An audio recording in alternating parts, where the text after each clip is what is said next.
warahmatullahi wabarakatuh. Di sini saya akan menjelaskan tentang sistem pencernaan manusia. Pertama,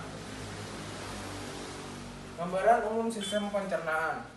Sistem pencernaan adalah serangkaian organ yang bekerja sama untuk memecah makanan menjadi nutrisi yang dapat diserap tubuh.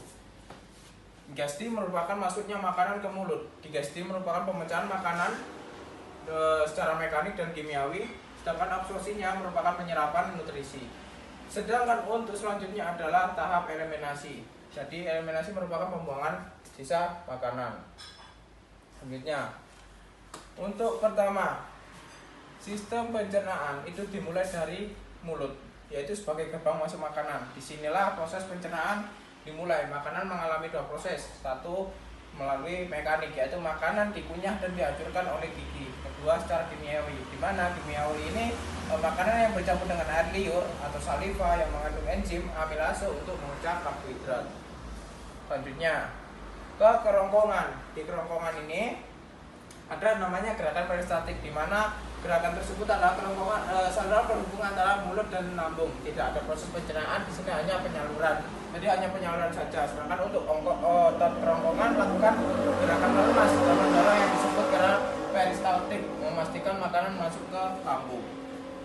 Dari kerongkongan lanjutnya maju turun ke lambung atau ventriculus. Di sini pencernaan secara kimiawi kuat. Kenapa? Hal ini karena lambung itu mengandung kantong otot yang kuat. Di sini makanan dicerna secara kimiawi menggunakan asam lambung, yaitu yang bernama HCl, yang membunuh kuman dan mengaktifkan enzim pepsin. Kemudian ada penjelasan dari enzim pepsin merupakan enzim yang memecah protein menjadi pepton, yang hasil akhirnya berupa bubur makanan nari yang disebut dengan chymose.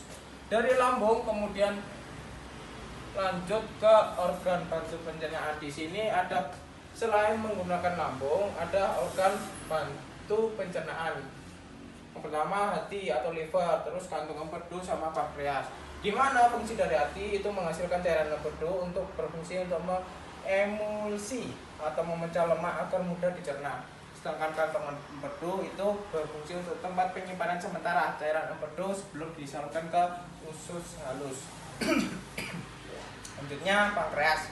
Di sini pankreas itu fungsinya untuk menghasilkan enzim penting seperti tripsin, amilase, dan lipase untuk memecah protein, karbohidrat, dan lemak.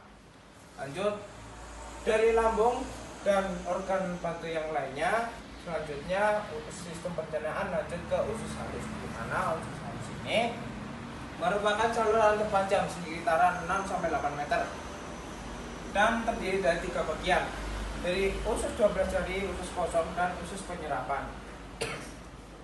Zat gizi seperti vitamin, mineral, protein, lemak, dan karbohidrat diserap oleh dinding usus villi dan dimasukkan ke dalam aliran darah. Selanjutnya dari usus halus dilanjutkan ke usus besar dan anus. Pada tahap ini merupakan tahap akhir, di mana usus besar atau kolon tugas utamanya adalah menyerap air dan garam mineral dari sisa makanan serta membusukkan sisa makanan dengan bantuan bakteri E. coli. Terus lanjut dari usus besar ke rektum atau anus. Di sini sisa makanan yang sudah menjadi padat atau feses disimpan di rektum sebelum akhirnya dikeluarkan melalui anus, defekasi.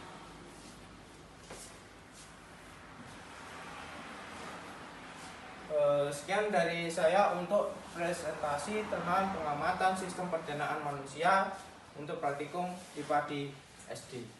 Sekian, wassalamualaikum warahmatullahi wabarakatuh.